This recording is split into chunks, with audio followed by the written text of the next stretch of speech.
Sauveur, victime, persécuteur. Tu t'es sûrement déjà retrouvé dans l'un de ces rôles, parfois même sans le savoir. Ensemble, ils forment le triangle de Karpman. C'est un schéma relationnel toxique avec les deux personnes capables de jouer alternativement les trois rôles et qui se rejouent partout. Au boulot, en famille, dans le couple. Je te donne un exemple. Ton pote se plaint, il se met dans une position de victime. Toi, forcément, t'essayes de l'aider, de trouver des solutions, tu prends la posture du sauveur.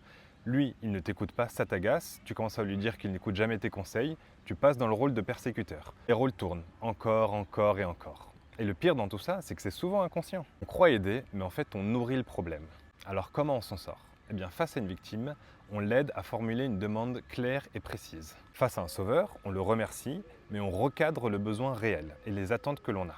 Face à un persécuteur, on clarifie les rôles d'entrée de jeu. Et le plus important évidemment, c'est de reconnaître qu'on est entré dans ce schéma et de se demander quel rôle on joue en ce moment-là.